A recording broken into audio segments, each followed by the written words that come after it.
দাদা ছবিটা দেখলাম, অসাধারণ একটা স্ক্রিপ্ট, এত এত সুন্দর একটা ছবি, এবং এতজন আর মানে স্বনামধন্য রাজনৈতিকবিদ প্লাস অভিনেতা অভিনেত্রী নিয়ে কাজ করেছো, এবং প্রত্যেকের চরিত্রে প্রত্যেকে অসাধারণ। তো তোমার এই যে ফিডব্যাক মানুষের কাছ থেকে আজকে পাচ্ছ, এত ভালো লাগছে সিনেমাটা, মানে এই মুহূর্তে দাঁড়িয়ে এরম একটা গল্পের ওপরে স্টোরি করা, তো সেটা কতটা তোমাকে মানে স্ট্রং হতে হলো তার জন্য? I am a very strong person, এবং সেটা বারবার করে প্রমাণিত হয়েছে সেটা নিয়ে। কারণ আমি বেঁচে আছি আমার সিদ্ধারাটার, এবং যখন প্রয়োজন করেছে আঘাত করেছি, যখন যেটা বলার ইচ্ছে হয়েছে ভেতর থেকে সেটা বলেছি।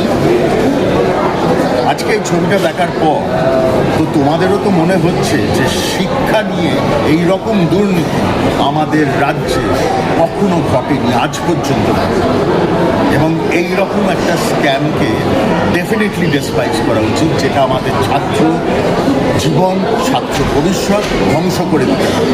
এটা ঘটেছিল 1997 সালে, এটা ঘটেছিল। তার উপর ভিত্তি করে আমরা অ্যাবসলিউটলি একটা ফিকশনাল গল্প করেছি, তো আসল ঘটনাটাকে তো উপেক্ষা করা যাবে, এবং আসল ঘটনাটাকে উপেক্ষা করা যাবে না বলে সেটা সূত্র ধরে ছবিটা বানানো হয়েছে। তার মানে এই নয় যে ছবিতে যা বলেছি সব কাউকে, কোনো নির্দিষ্ট মানুষকে, কোনো পার্টিকে, কোনো দলকে উপলক্ষ, তবে যেটা সত্যি সেটা সত্যি, সেটা কিন্তু মুছে ফেলা যায় না। সেই কারণে করব যে 1997 সালের ঘটে যাওয়া ঘটনা আজকেও মানুষের মনে রেশ রেখে গেছে। 1997 সালের ঘটনা আজও প্রাসঙ্গিক, সেই কারণে এই ছবিটা দেখে তোমাদের এত ভালো লেগেছে। এবং তুমি যে ট্রেলারের দিন ট্রেলার লঞ্চে বলেছিলে, সব থেকে আনন্দ কোথায় লাগছে জানো? আমি বিভিন্ন মানুষদের, সমাজের বিভিন্ন মানুষদের ডাকি, সবাইকে ডাকি, ছবি দেখা হয়, কেমন লাগলো এটা করে।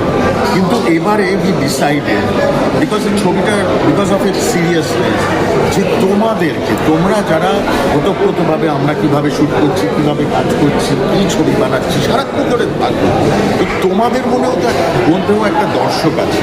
আমি সেই দর্শকটা কি বলছে জানতে চেয়েছিলাম, এবং তোমরা যখন স্বতঃস্ফূর্তভাবে বলছো যে দুর্দান্ত ছবি হয়েছে, দারুণ হয়েছে, আমার বিশ্বাস সাধারণ মানুষ যখন এই ছবি দেখবেন তারা আরও বেশি তাদের এই বলবে না, কোথাও একটা তো এটার মধ্যে একটা অরিজিনালিটির একটা ছোঁয়া রয়েছে, যেটা সত্যিকারের ঘটনা, সত্য ঘটনা অবলম্বে এটা রয়েছে। তো কিছুটা তো স্ক্রিপ্টের জন্য আমরা সেটা জানি, গল্পটাকে একটু ডিফারেন্ট করতেই হয়।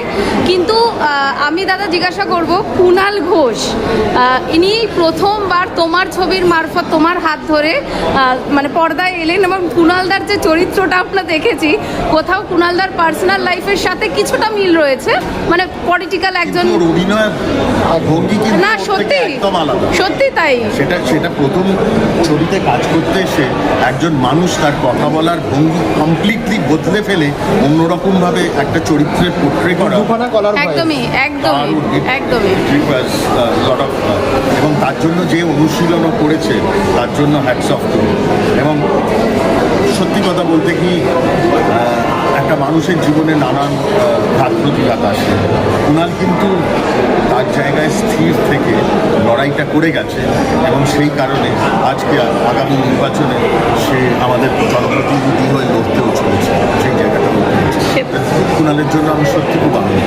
এবং বারবার ট্রেলার লঞ্চে তুমি যেটা বলছিলেন যে ব্রাত্যটাকে লোকে অন্যভাবে পায়, এখানে পুরোটাই জুড়েই ব্রাত্যটাকে আমরা যেভাবে মনে হয় কি ব্রাত্য এর আগে এত ভালো অভিনয় করেছে, কারণ ব্রাত্য এই ধরনের অভিনয়টা করতে চায়, which is very European, very Korean.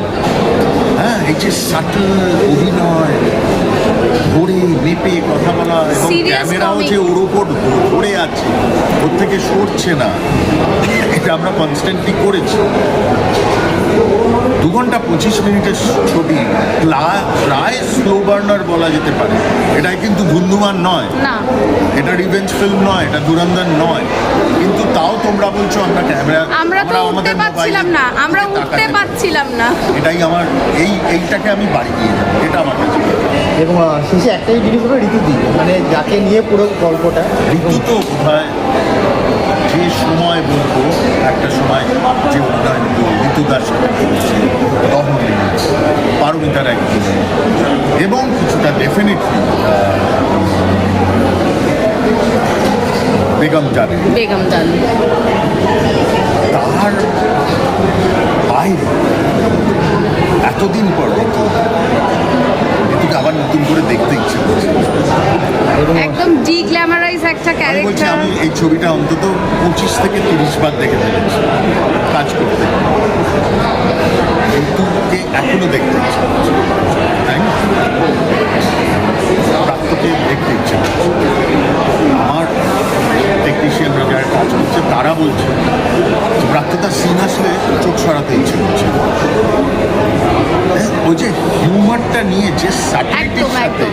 এবং এত কঠিন কঠিন কথা বলছে, যেভাবে বলেছে, মানে ভীষণ সিরিয়াস একটা কমিক, প্রত্যেকটা মানে যে কথাগুলো বলছেন, প্রত্যেকটা যে স্ক্রিপ্টের যে ডায়লগগুলো যাচ্ছে, একদম একদম ওটার মধ্যে কোনো কমিক নেই, কোনো কমেডি নেই, একটা স্যাটায়ার আছে।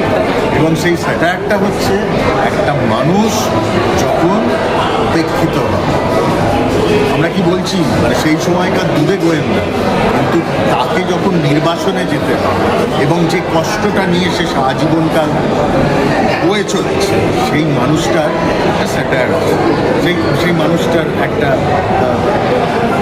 কিঞ্চিত ব্যঙ্গ আসে জীবনে, সেটা কি ভালো। Thank you. Thank you.